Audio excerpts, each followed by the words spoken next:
मैं सिस्टर कामरान इजाज। अगर ਤੁਹਾਡਾ ਕੋਈ ਵੀ ਇਮੀਗ੍ਰੇਸ਼ਨ ਮਸਲਾ ਹੈ, human rights applications, 7 year child applications, stateless applications ਜਾਂ ਈਏ ਐਪਲੀਕੇਸ਼ਨਸ, ਤੁਸੀਂ ਹੁਣ ਹੀ ਮੇਰੇ ਨਾਲ ਰਾਬਤਾ ਕਰੋ 07501010101।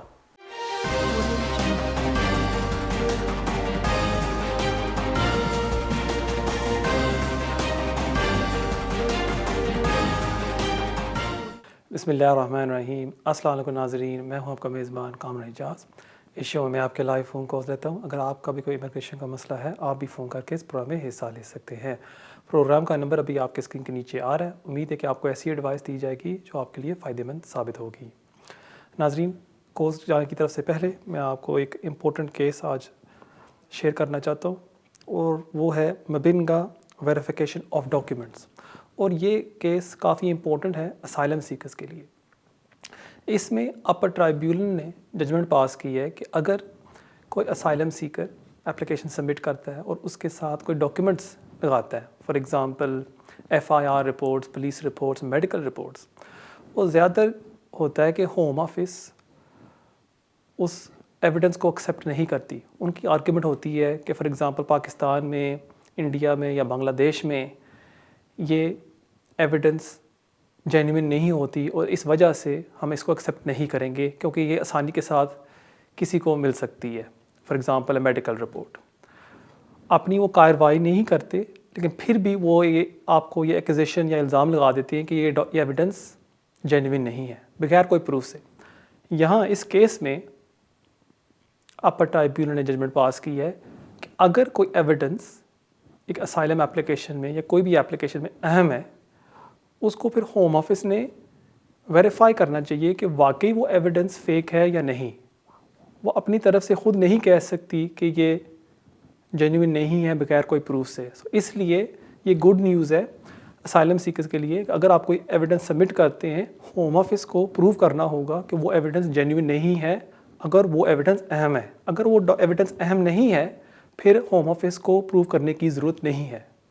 क्यों ये भी अपर ट्राइब्यूनल ने कहा कि इसका ये मतलब नहीं कि हर एविडेंस होम ऑफिस प्रूव करे कि वो जेन्युइन है या नहीं। अगर वो अहम है, फिर ही जाके होम ऑफिस पर एक बर्डन कह लें है कि वो प्रूव करें कि ये जेन्युइन है या नहीं। अगर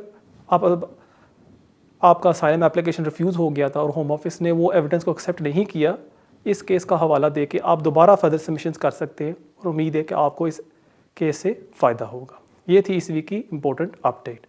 नाजरीन, बेशुमार कॉलर्स वेट कर रहे हैं, बगैर कोई टाइम ज़ाया किए बढ़ते हैं हमारे पहले कॉल की तरफ। हेलो, अस्सलाम वालेकुम कामरान साहब। वालेकुम सलाम। हाँ सर, आपका प्रोग्राम बहुत अच्छा है। लास्ट थैंक वीक यू मैंने सो आपसे मच। बात किया था। जी जी एक बात मैं भूल गया, उसमें हमने 2 से एक्सटेंशन किया पढ़ाई जी जी प्राइवेट लाइफ में बच्चों के बेस के ऊपर। 2 एक्सटेंशन हमका हो गया, एक्सटेंशन हो गया। अभी हम लोग 30 एक्सटेंशन किया, तो उसके लिए उसमें लिखा था मैरिज सर्टिफिकेट, वो हम लोग के पास नहीं है। हम लोग बोला लिख दिया नॉट अवेलेबल। उसका क्या कोई प्रॉब्लम तो नहीं आएगा सर? ठीक है, मैं समझ गया। बहुत शुक्रिया आपके कॉल का। जब भी आप कोई एप्लीकेशन सबमिट करते हैं ऑनलाइन, उसकी एंड में एक जेनेरिक सी चेक लिस्ट आती है जो हर एप्लीकेशन में वो जनरेट होती है। और उसमें कभी कभी वो कहते हैं कि आप अपनी मैरिज सर्टिफिकेट हमें सबमिट करें अगर आपकी फ़र्ज़ करें पार्टनर है या आपकी कोई वाइफ है। ये एक जेनेरिक सी चेक लिस्ट होती है, हर केस में ये एविडेंस नहीं लगती।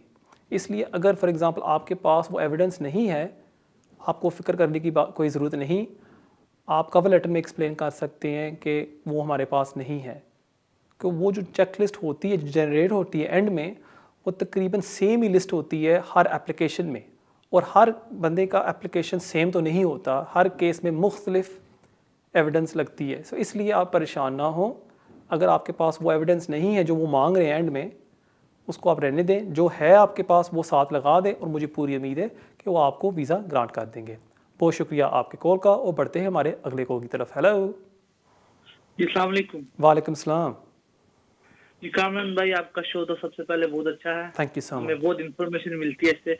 तो मेरा ये सवाल था कि मैं असाइलम सीकर हूँ बेसिकली, और 3 साल से मेरा जो असाइलम है वो पेंडिंग है। तो पहले तो मेरे पास कोई वकील वगैरह नहीं था। जब मैंने वकील करवाया तो उन्होंने वो क्या नाम है प्री एक्शन प्रोटोकॉल डाला।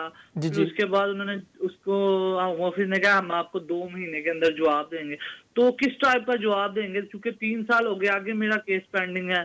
तो वो कहते कि 2 महीने में और दें, तो फिर हम आपसे राब्ता करते हैं। जवाब नहीं देंगे, उन्होंने कहा राब्ता करते हैं। तो आप इस पे गाइड करेंगे कि वो क्या राब्ता करेंगे मसलन? ठीक है, आगे आपका 2018 से मेरा केस जो है मैंने सबमिट किया था और 2021 आ गया, नियरली 3 साल हो गए हैं। ठीक तो है। प्लीज इसमें गाइड कर देना। जी, ज़रूर मैं आपको गाइड करूँगा। मुझे ये बताएँ कि आपका जो स्क्रीनिंग इंटरव्यू वो हो चुका है?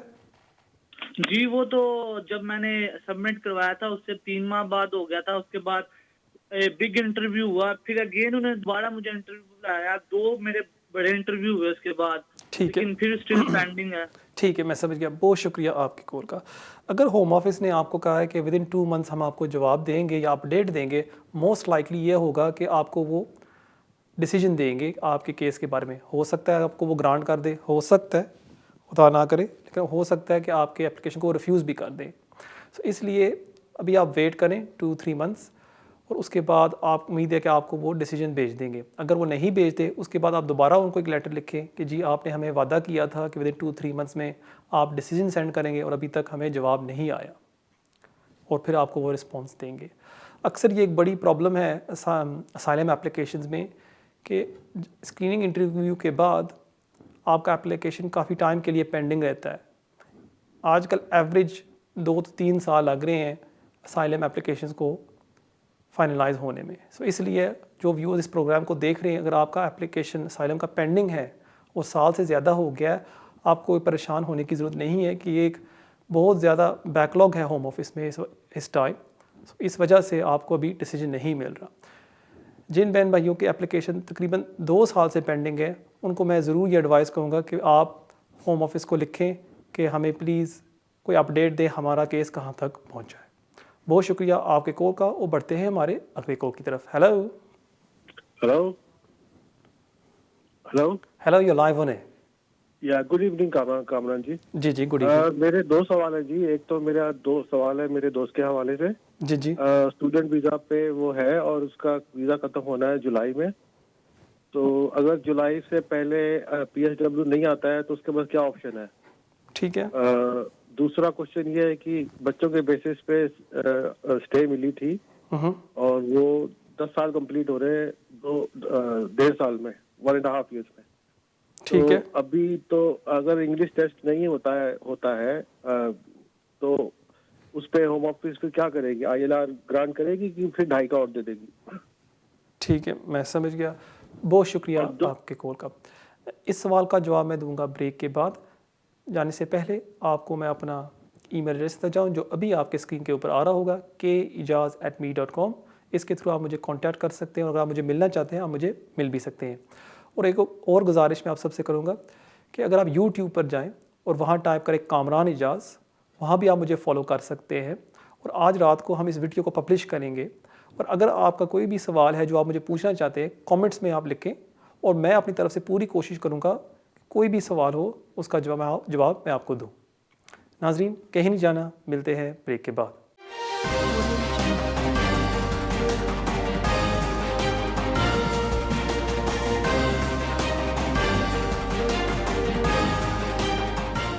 मैं सिस्टर कामरान एजाज। अगर तुहाडा कोई भी इमिग्रेशन मसला है, human rights applications, 7 year child applications, stateless applications या EA एप्लीकेशंस, तुसी हुण ही मेरे नाल राब्ता करो 075 01 01 01 01।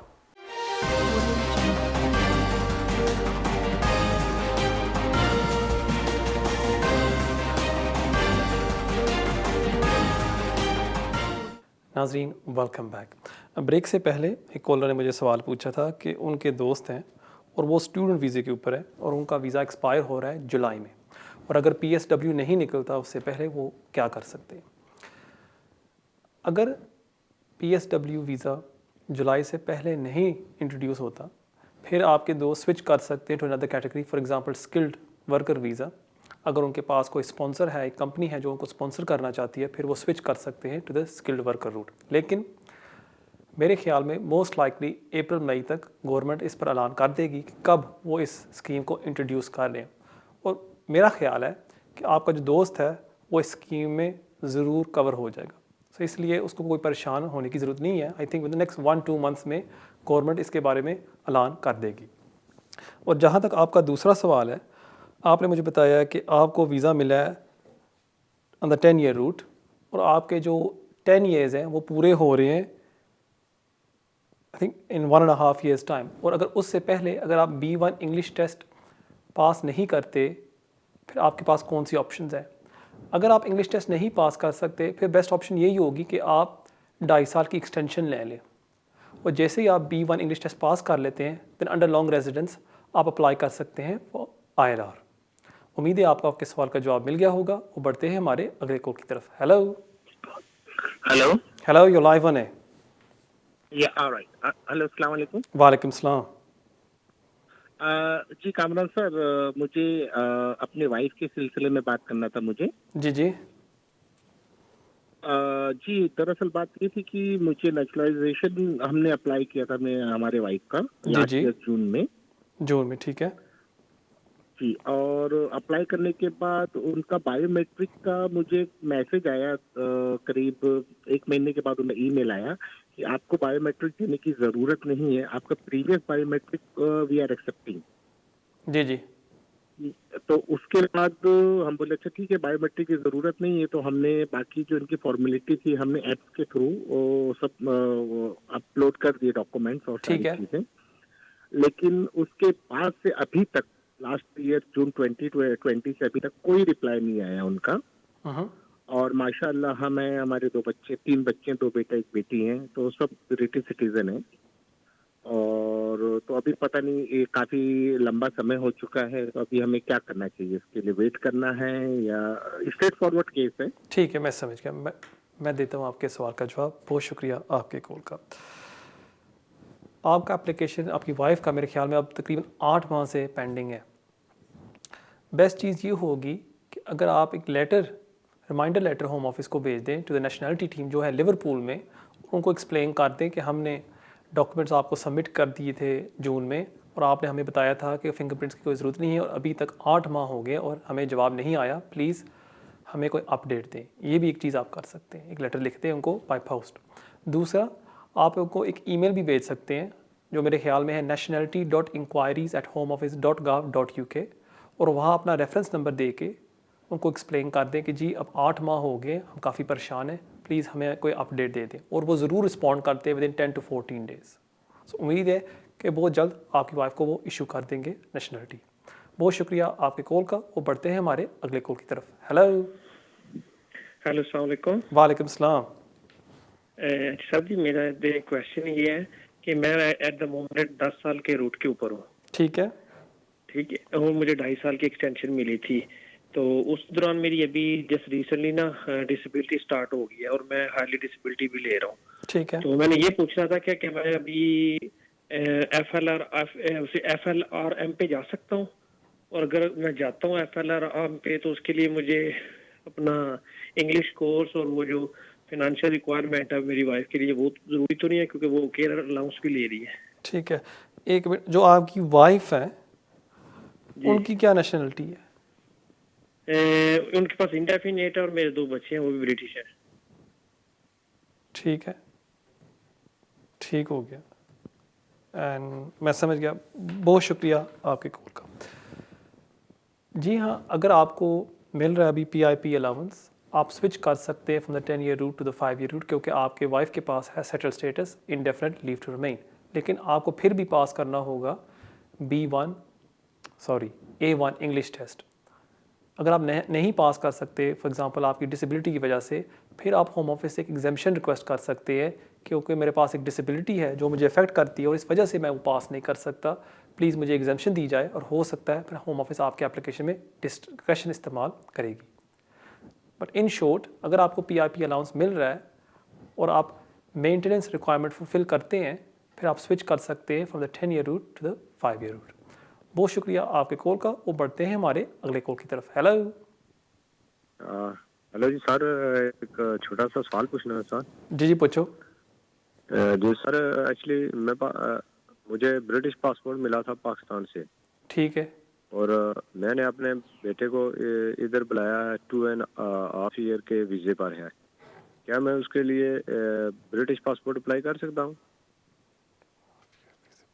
ठीक है, और वो अकेला आया था या माँ के साथ आया था? माँ के साथ आया था। दोनों के पास 2.5 ईयर का वीज़ा है। ठीक है, और कोई सवाल आपका? जी बस इतना है, थैंक यू सर। ठीक है, मैं समझ गया, बहुत शुक्रिया आपके कॉल का। क्योंकि आपका जो बेटा है वो आया था माँ के साथ, जब तक माँ को ILR नहीं मिलता बच्चे को वो ILR ग्रांट नहीं करेंगे। उससे पहले बच्चा नेशनलिटी के लिए अप्लाई नहीं कर सकता, क्योंकि होम ऑफिस की आर्ग्यूमेंट होगी हमने एक रूट दिया हुआ है आपके बेटे को, और जब वो अपने 5 साल पूरे कर लेगा फिर ही जाके उसको नेशनलिटी की रिक्वायरमेंट्स को फुलफ़िल करेगा और वो अप्लाई कर सकता है। उससे पहले वो नहीं ले सकता ब्रिटिश नेशनलिटी। इसलिए बेस्ट एडवाइस यही होगी कि आपका बेटा 5 साल यहाँ पूरा कर ले, नेशनलिटी ILR के लिए अप्लाई कर ले, और उसके बाद वो अप्लाई कर सकता है नेशनलिटी के लिए। बहुत शुक्रिया आपके कॉल का। पढ़ते हैं हमारे अगले कॉल की तरफ। Hello hello hello, you live on air. Okay hello अस्सलाम वालेकुम। वालेकुम सलाम। जी मेरा नाम साकिब है और मैं बूस्टर से बोल रहा हूँ। जी साकिब मैंने पता करना था कि ये आजकल जो एक वो बहुत सारी वीडियोस आ रही हैं कि जिनको मतलब सैलम सीकर को अगर 1 साल हो गया और उनका कोई डिसीजन नहीं आया, अगर उनका इंटरव्यू भी हो चुका है तो वो काम के वर्क परमिशन के लिए होम ऑफिस अप्लाई कर सकते हैं, और अगर वो कर सकते हैं तो इसमें मतलब होम ऑफिस कितने टाइम के लिए लगाता है उनको वो ये परमिशन देने में? ठीक है, मैं समझ गया। बहुत शुक्रिया आपके कॉल का।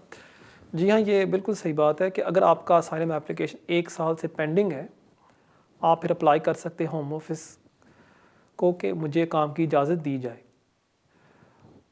कोई फॉर्मल एप्लीकेशन आपको भरना नहीं होता, वैसे आपने एक चिट्ठी लिखनी होती है टू द असाइलम टीम, और विदिन 2 to 3 मंथ्स में आपको वो रिस्पांस दे देते हैं कि हमने आपकी वर्क परमिशन रिक्वेस्ट एक्सेप्ट कर दी है और हम आपको इशू कर रहे हैं। भाईजान मेरा इंटरव्यू हुआ है नवंबर को। ठीक है, नवंबर में मेरा इंटरव्यू हुआ है और उसके बाद डिसीजन भी नहीं आया, और मैंने सोलिसिटर से लास्ट वीक मैंने वो अप्लाई की हुई है एप्लीकेशन ठीक है। वर्क परमिशन की। और आप तो इससे मतलब 3 से 4 महीने लगेंगे या 2 महीने? और आपका 3 स्क्रीनिंग इंटरव्यू कब हुआ था?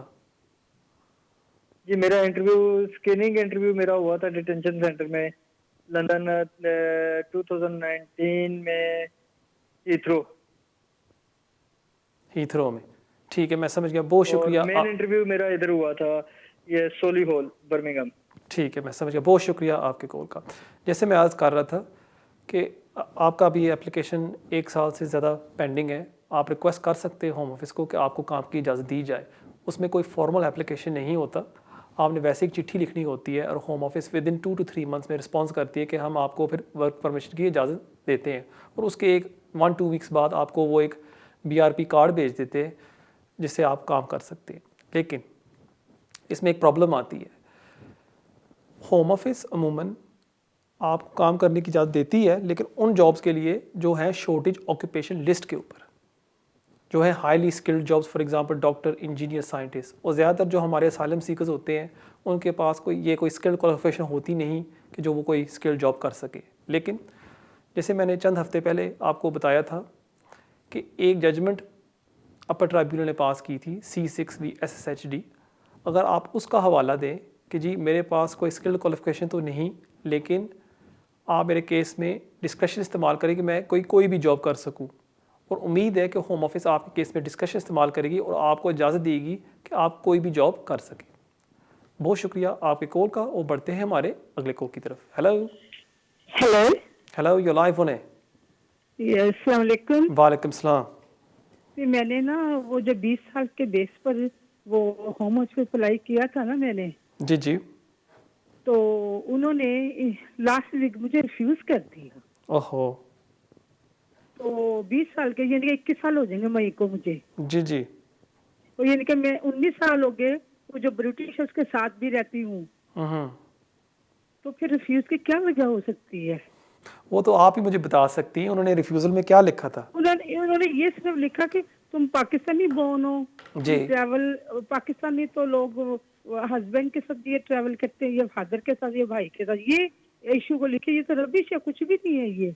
जी, अगर आपको 21 साल यहाँ हो गए, इसका मतलब कि आपने एंटर किया था 2000 में, सही है? जी 2000 जी ठीक जी है। जी जी आपने जी। अपने नाम के ऊपर एंटर किया था या किसी और के नाम के ऊपर? नहीं नहीं, मैंने अपने रैली वो नाम से पासपोर्ट था, आपके पास है जिस पर आप एंटर हुई थी? नहीं नहीं, वो मैं पासपोर्ट तो नहीं था, वो मेरा बस साथ किसी का था, जी उस पे हुई थी। ठीक है। लेकिन मेरे मैं को वो जो प्रूफ asylum है आपके किया था ना- पास? जी वो है आपके पास वो पासपोर्ट जिस पर आप एंटर हुई थी? नहीं, वो नहीं था, वो जिसने किया था वो ले लिया था ठीक है, उन्होंने। चलो ठीक है। अगर वो आपके पास नहीं है, उसके बाद आप यहाँ रह रही हैं 20 साल, आपके पास तकरीबन हर साल का प्रूफ है कि आप यहाँ रह रही हैं? जी, डॉक्टर की हर मेरे पास लिस्ट है, और वोट जब वोट डालती रही वो भी मेरे पास नहीं, था। मतलब कि और 2001, 2, 3, 4, 5, 6, जी 7 हर साल का प्रूफ आपके पास है? जी जी बिल्कुल है मेरे पास। और आपने ये साथ लगाया था एप्लीकेशन में? जी, उन्होंने जो मांगा, मेरे पास नेशनल इंश्योरेंस कार्ड भी था, वो जो काम करती थी मैं। आपने कितने साल काम किया है नेशनल इंश्योरेंस के ऊपर? 3-4 साल काम किया। और आप मुझे बता रही हैं कि हर साल का प्रूफ आपके पास मौजूद था? जी जी जी, उन्होंने जो मांगा मैंने दे दिया। फिर उन्होंने क्या ऑब्जेक्शन लगाई है? आपके सोलिसिटर ने आपको बताया जो होगा? मैंने आपसे कहा ना कि ये किया कि ब्रिटिश बोर्न हो पाकिस्तान, ये तो कोई रीजन नहीं ना। लेकिन उन्होंने एक्सेप्ट किया कि आपको यहाँ 20 साल हो गए हैं रहते हुए? जी जी जी, ये एक्सेप्ट किया है। ये एक्सेप्ट किया है, ठीक है। जी। और आपका रिफ्यूजल उन्होंने कब सेंड किया है आपको? आपको लास्ट ट्यूसडे किया था। लास्ट ट्यूसडे किया, ठीक है। मैं देता हूँ आपके सवाल का जवाब। बहुत शुक्रिया आपके कॉल का। अगर कोई भी शख्स अप्लाई करता है 20 ईयर रूल के ऊपर, याद रखें आपने हर साल का प्रूफ लगाना होता है कि आप हर 20 साल से यहाँ रह रहे हैं, एवरी ईयर का प्रूफ आपने लगाना होता है। अगर आप मिस कर जाते हैं 5-6 साल, फिर होम ऑफिस को आप समझ लें एक रीज़न दे रहे होते हैं कि आपके एप्लीकेशन को वो रिफ्यूज़ कर दे। आप जो मोहतरमा है, उन्होंने फ़ोन पर बात की मेरे साथ, उन्होंने मुझे बताया कि उन्होंने हर साल का प्रूफ लगाया और फिर भी होम ऑफिस ने उनका एप्लीकेशन रिफ्यूज़ कर दिया। अब यहाँ मुझे एक ही चीज़ नज़र आ रही है, और वो ये है कि हो सकता है कि आपकी एप्लीकेशन को उन्होंने पार्टनर रूट के ऊपर डिसीजन की हो कि उन्होंने 20 ईयर रूल को कंसिडर नहीं किया और उन्होंने फ़ैसला किया है कि आप एक रिलेशनशिप में हैं, उस वजह से उन्होंने रिफ्यूज़ कर दिया कि आप एक पाकिस्तानी नेशनल हो के आप एंट्री क्लियरेंस लेके आएँ और दोबारा एंटर हों यहाँ यूके में। अब आपके पास 1-2 ऑप्शंस हैं कि आप उनको एक लेटर लिख सकती हैं कि जी इसमें आपने गलत किया है, मेरे यहाँ 20 साल हो गए और प्राइवेट लाइफ रूट के ऊपर मुझे वीज़ा दिया जाए। आपने ये लेटर लिखना है विदिन 90 डेज़।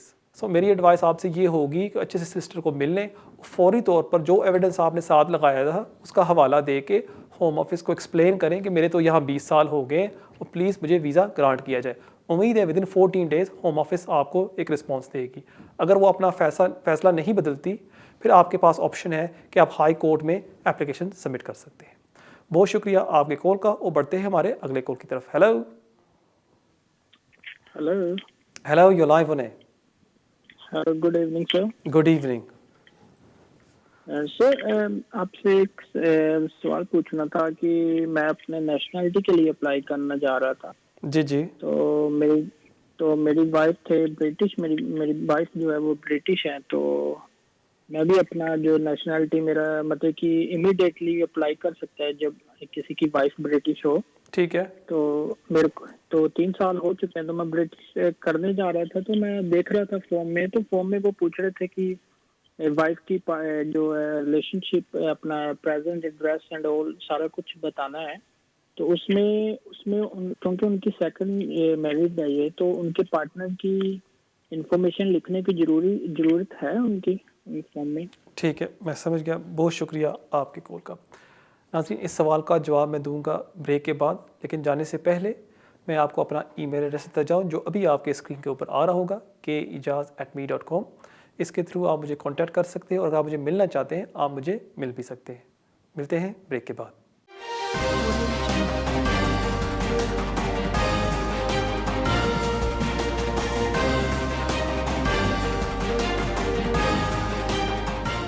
मैं सिस्टर कामरान एजाज। अगर तुहाडा कोई भी इमिग्रेशन मसला है, human rights applications, 7 year child applications, stateless applications या EA एप्लीकेशंस, तुसी हुण ही मेरे नाल राबता करो 075 01 01 01 01।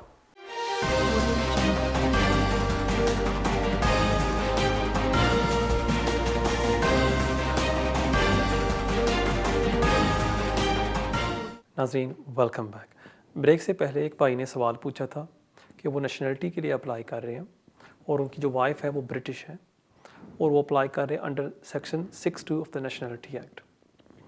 और वहाँ फॉर्म में पूछा जा रहा है उनकी वाइफ के एक्स हस्बैंड के बारे में और अगर उनको डिक्लेयर करना चाहिए या नहीं।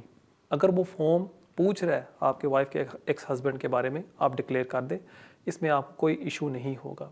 अगर आप रिक्वायरमेंट्स फुलफ़िल करते हैं जो हैं B1 English test, life in the UK test, और आपने साबित कर सकते हैं विद इन लास्ट 270 डेज़ आपने 270 डेज़ UK से बाहर नहीं गुजारे with in the last 3 years, आपकी नेशनलिटी एप्लीकेशन को वो एक्सेप्ट कर देंगे। सो अगर वो फॉर्म आपसे पूछ रहा है वो डिक्लेयर कर दें, it shouldn't be a problem. बहुत शुक्रिया आपके कॉल का। वो बढ़ते हैं हमारे अगले कॉल की तरफ। हेलो। अस्सलाम वालेकुम जी। वालेकुम सलाम। जी, मैं एक सवाल पूछ रहा हूँ आपसे। हमारे रिश्तेदार है, उनका इसी तरह मतलब है शादी टूट गई 3 साल के बाद। ठीक है। हाँ, तो वो यूरोप से आई थी। जी जी ठीक है। शादी टूट गया तो उन्होंने रिपोर्ट भी 3 दफा किया था पुलिस वालों को, तो उस खाउन के ऊपर कोई सबूत नहीं कर सका केस। वो केस तो खत्म हो गया पुलिस वाला का। ठीक है। अभी उसका 5 साल का वीजा लगा है उसका, तो अभी उसका वीजा खत्म होने वाला है। ठीक है। दूसरा उसका बात है, वो मकान में भी तकरीबन 3 साल में रहा है ना, तो मकान में भी कुछ मिल सकता है कि नहीं है इस तरह? उसका वीजे का क्या कुछ हो सकता है कि नहीं? अच्छा। अभी उसका डिवोर्स भी नहीं है, मतलब कागज नहीं मिले तलाक को। ठीक है। जिस खातून की आप बात कर रहे हैं, आपने मुझे बताया कि उसका 5 ईयर का वीज़ा एक्सपायर हो रहा है। ठीक है। जी जी जी हाँ। उस शादी को 3 साल हो चुके हैं। शादी का तो ज्यादा वक्त हुआ था, पाकिस्तान में हुआ था तकरीबन। वो तो ठीक है। 5 और साल। जो हस्बैंड और वाइफ थे उन्होंने 1 साल UK में गुजारा था। UK में नहीं, 1 साल तो वो यूरोप में रहा ना, उधर भी नहीं, यूरोप में वो रहे हैं इकट्ठे, लेकिन जो हस्बैंड और वाइफ हैं वो इकट्ठे रहे हैं UK में 1 साल कम से कम, या नहीं? जब वो लड़की एंटर हुई है 3 साल रहा, 3 साल। जब लड़की एंटर हुई है 3 साल वो अपने खावंद के साथ रही है, करेक्ट? बस। ठीक है। उसके बाद वो सेपरेट हो गए हैं और अब उसका इंडेफिनिट ड्यू है, लेकिन उसके पास प्रूफ नहीं है कि वो अपने हस्बैंड के साथ रह रही है, करेक्ट? हाँ बिल्कुल, वाले मैं समझ गया। बहुत शुक्रिया आपके कॉल का। इस सिनारियो में जो खातून है, अगर वो अप्लाई कर लेती है फॉर डिवोर्स और अगर उसके पास प्रूफ है कि कम से कम 1 साल वो अपने हस्बैंड के साथ रही थी, वो अप्लाई कर सकती है फॉर रिटेन राइट। और क्योंकि उसके 5 साल अब पूरे हो गए, मुझे पूरी उम्मीद है उसको वो ग्रांट कर देंगे सेटल स्टेटस, जो है indefinite leave to remain. Best चीज़ ये होगी कि अगर आप अपने कोई करीबी सिस्टर को मिल लें, वो आपका सारा पेपर वर्क चेक कर ले और फॉर 100% वो आपको बता सकता है कि आपको नेक्स्ट स्टेप क्या लेना चाहिए। लेकिन मेरे ख्याल में अगर आपकी जो दोस्त है, अगर वो डिवोर्स के लिए अप्लाई कर लेती हैं और उसके बाद वो अप्लाई कर सकती है फॉर रिटेन राइट, और क्योंकि उसके 5 साल अब पूरे हो गए, मुझे उम्मीद है कि उसको वो ग्रांट कर देंगे सेटल स्टेटस। बहुत शुक्रिया आपके कॉल का। वो बढ़ते हैं हमारे अगले कॉल की तरफ। हेलो। अस्सलाम वालेकुम। वालेकुम सलाम। मेरा नाम बिलाल है, मुझे एक क्वेश्चन करनी थी सर। जी जी करें।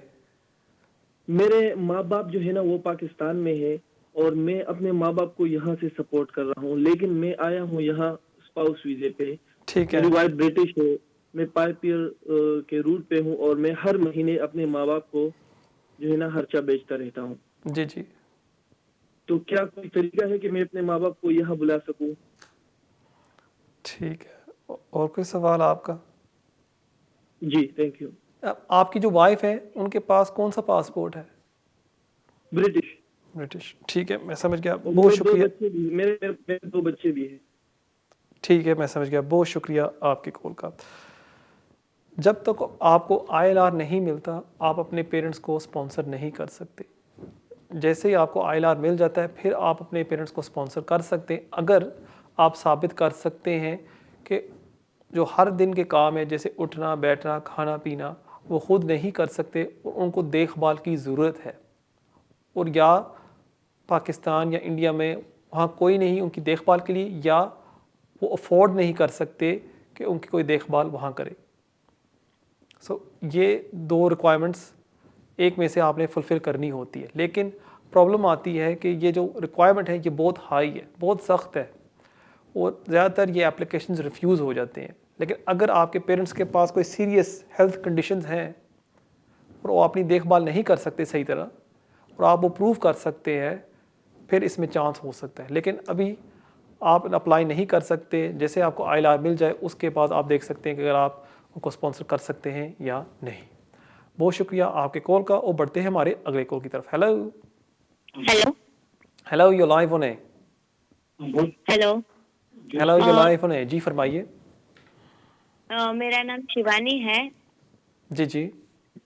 और मेरा क्वेश्चन ये है कि मेरे हस्बैंड की फाइल अप्लाई की हुई है, तो उसमें एरर ये बताई है कि आपने उसके पहले उन्होंने 2-3 बार यहाँ पर विजिटर वीज़ा के लिए अप्लाई किया था। ठीक तो है। उन्होंने टाइम वो क्या है कि जो 2 टाइम जो अप्लाई किया था उस टाइम उन्होंने सिंगल ही रखा था, पर जो तीसरी बार उन्होंने अप्लाई किया था तो उस टाइम मैरिज हमारा हो गया था, पर उन्होंने सिंगल बताया हुआ था। ठीक है। क्योंकि हमारा मैरिज का जो सर्टिफिकेट था वो आया नहीं था इसलिए, और उन्होंने ऐसे ही वो फॉर्म भी तीसरी बार भर दिया था। जी जी। तो अभी मैं यहाँ पर स्टूडेंट वीजा पे आई हूँ, और वो उन्होंने डिपेंडेंट पे फाइल रखी थी, पर क्या है कि उनको ये दिया है रीजन कि आप पहले ऐसे 2 सिंगल क्यों बताया, जब आप मैरिड थे तो सिंगल क्यों बताया। तो मैं उसका अभी आगे क्या करूँ? ठीक है। उन्होंने कोई अपील राइट दिया है या नहीं? उन्होंने रिव्यूज के लिए अप्लाई किया है। जी जी। जो हाँ उन्होंने। ठीक है, मैं समझ गया। बहुत शुक्रिया आपके कॉल का। यहाँ आपके पास यही ऑप्शन है कि या तो दोबारा अप्लाई कर ले और वो एक्सप्लेन कर दें कि यही वजह थी, जैसे आपने मुझे बताया है कि उस टाइम हमारी मैरिज सर्टिफिकेट नहीं आई थी या हमारी मैरिज नहीं हुई थी उस टाइम और इस वजह से मैंने डिक्लेयर नहीं किया था, या उस टाइम एक ओवरसाइट थी और मैंने मिस कर दिया था, इस वजह से मैंने नहीं डिक्लेयर किया था। और उम्मीद है कि डिस्कशन इस्तेमाल करके होम ऑफिस आपके हस्बैंड को वो करार कर देती है डिपेंडेंट वीज़ा। बहुत शुक्रिया आपके कॉल का, और बढ़ते हैं हमारे अगले कॉल की तरफ। हेलो सर जी 2 क्वेश्चन है। हाँ जी पूछो। मैंने 26 नवंबर को अपना वीज़ा सबमिट की थी अपनी फाइल इंडेफिनेट के लिए। ठीक है। उसके लिए मुझे फिंगरप्रिंट की डेट मिली थी जनवरी में। ठीक है। वो भी मैंने दे दी, लेकिन अभी तक वेट कर रहा हूँ, उसका कोई जवाब नहीं है। और सेकंड नंबर पे मेरा एक पुलिस ने पकड़ा था मुझे और फिर छोड़ दिया था कोर्ट में जाके। मैं गिल्टी नहीं था हुआ, ना मुझे फाइन मिला ना वार्निंग मिली, कुछ नहीं था मिला, छोड़ दिया था। लेकिन मैंने अपनी जो फाइल थी उसमें लिखा नहीं था इसके बारे में। इसमें कोई अफेक्ट पड़ेगा मेरे केस के अंदर या उसका कोई अफेक्ट नहीं पड़ेगा? ठीक है, मैं समझ गया। बहुत शुक्रिया आपके कॉल का। जहाँ तक आपका पहला सवाल है कि आपने 26 नवंबर को ILR के लिए अप्लाई किया और जनवरी में आपने अपने फिंगरप्रिंट्स दिए और अभी तक आपको जवाब नहीं आया। सब बहन भाइयों को मैं ये कहना चाहूँगा कि अगर 6 माह से ज़्यादा भी हो गए आप परेशान ना हो, क्योंकि आजकल कोरोना वायरस की वजह से काफ़ी ज़्यादा डिले है। मैंने देखा है कि एप्लीकेशंस आजकल 8-8, 9-9 महीने लग रहे हैं जवाब आने में, और 10 महीने भी लग रहे हैं। तो इसलिए अगर 6 माह से ज़्यादा भी हो जाते हैं कोई परेशानी की बात नहीं है, इंशाल्लाह आपका जवाब बहुत जल्द से आ जाएगा। जहाँ तक आपका दूसरा सवाल है कि आपको अरेस्ट किया गया था, आप कोर्ट गए और वहाँ कोर्ट ने कहा था आप नॉट गिल्टी हैं और आपके ख़िलाफ़ कोई चार्जेस या जो भी थे वो ड्रॉप हो गए और कोई एक्शन नहीं लेके उन्होंने किया आपके ख़िलाफ़। अगर आपने डिक्लेयर नहीं किया, मुझे नहीं लगता इसमें कोई प्रॉब्लम होगी, क्योंकि आप नॉट गिल्टी थे, फिर आपने कोई ऑफेंस नहीं कमिट किया, so there is nothing to declare. So मेरे ख्याल में आपको कोई परेशान होने की ज़रूरत नहीं है। बहुत शुक्रिया आपके कॉल का, और बढ़ते हैं हमारे अगले कॉल की तरफ। हेलो हेलो जी, अस्सलाम वालेकुम कामरान भाई। वालेकुम सलाम। कि मुझे मेरे एक दोस्त का 20 साल के बाद 2.5 साल का वीज़ा लगा था। ठीक है। तो कितनी देर पहले वो अप्लाई कर सकता है ख़त्म होने से पहले, और क्या क्या रिक्वायरमेंट चाहिए? ठीक है। और आपके दोस्त की एज कितनी है? हाँ जी, आपकी दोस्त की एज कितनी है? एज वो तो 40 से ऊपर है, 20 साल का, उसके बाद उसको 2.5 साल का वीजा मिल चुका है। ठीक है, मैं समझ गया। 10 ईयर्स के रूट पे। जी मैं समझ गया, बहुत शुक्रिया आपके कॉल का। अगर आपके दोस्त को 20 साल बेस के ऊपर मिला है वीज़ा, जिसको कहते हैं प्राइवेट लाइफ रूट, उसने यहाँ 10 साल लगातार रहना है और 4 एक्सटेंशन उसने हासिल करनी है 2.5 साल की। जैसे इसको 4 एक्सटेंशन मिल जाती हैं, फिर वो अप्लाई कर सकता है इंडेफिनिट लीव टू रिमेन। उसके 1 साल बाद वो अप्लाई कर सकता है नेशनलिटी के लिए।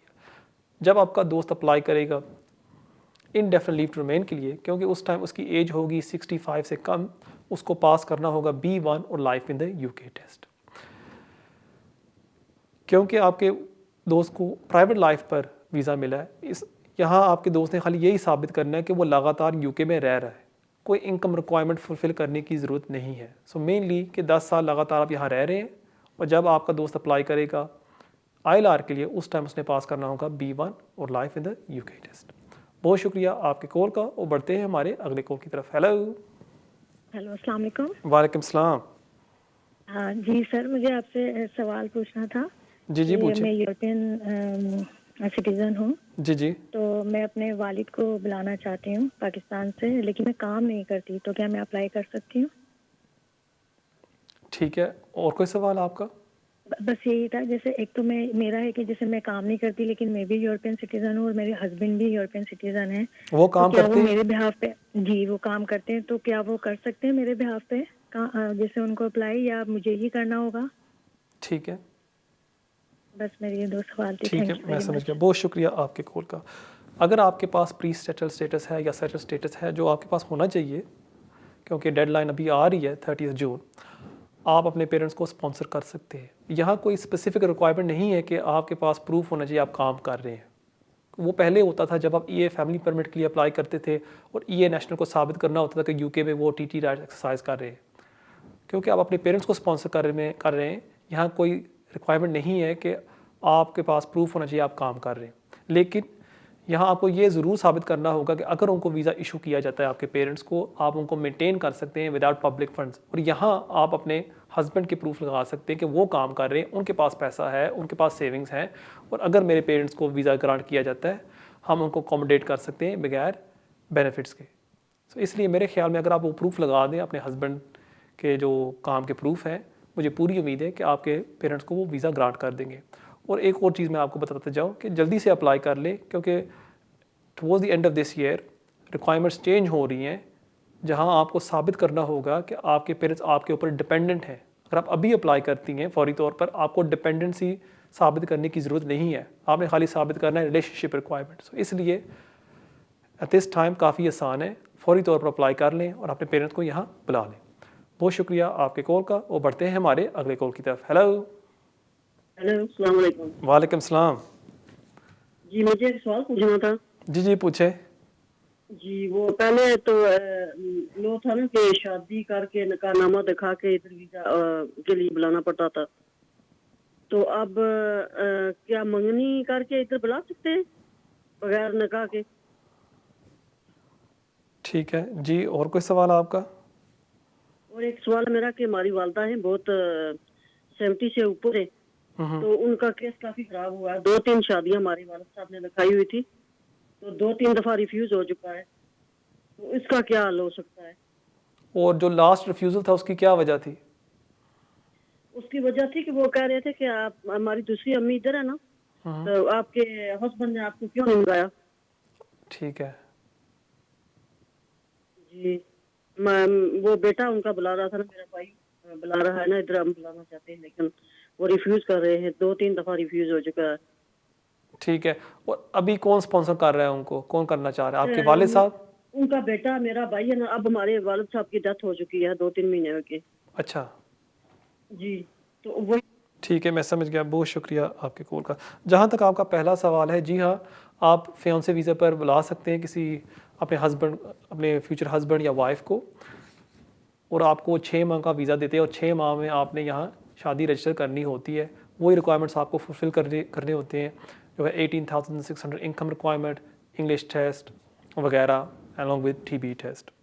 लेकिन मेरे ख्याल में बेस्ट यही होगा कि अगर आप वहाँ चले जाएँ, शादी रजिस्टर कर लें पाकिस्तान या इंडिया में, और फिर आप अपनी वाइफ को यहाँ बुला सकते हैं, और स्पाउस वीज़ा जहाँ उसको मिलेगा 2.5 साल का वीज़ा। जहाँ तक आपका दूसरा सवाल है कि आपके भाई ने स्पॉन्सर किया था आपकी वालदा को, उन्होंने रिफ्यूज़ कर दिया है बार बार, और वो यही ऑब्जेक्शन उठा रहे हैं कि जो आपके वालिद थे जिनकी डेथ होगी उन्होंने कभी क्यों नहीं बुलाया आपकी मदर को। ये बेस्ट चीज़ यही होगी कि अगर आप एक्सप्लेन कर दें कि उस टाइम कोई प्रॉब्लम्स थी रिलेशनशिप में और इस वजह से हमारे फादर ने उनको स्पॉन्सर नहीं किया, उम्मीद है कि वो आपकी वालदा के केस में डिस्कशन इस्तेमाल करेंगे। नाज़रीन, ये था हमारा आखिरी सवाल आज के लिए। उम्मीद है आपको आज का प्रोग्राम पसंद आया होगा। जाने से पहले आप सबसे मैं दरख्वास्त करता हूँ कि अगर आप यूट्यूब पर जाएँ, जो जहाँ ये वीडियो आज रात को हम अपलोड करेंगे, और कमेंट्स में आप कोई भी सवाल मुझसे पूछ सकते हो, मैं अपनी तरफ से पूरी कोशिश करूँगा उन सवालों के जवाब दूँ। इंशाल्लाह ताला हमारी मुलाकात होगी अगले हफ्ते इसी टाइम 6 से लेकर 7 बजे सिर्फ और सिर्फ फिनिश टीवी पर। तब तक के लिए मुझे इजाज़त दें। अस्सलाम वालेकुम।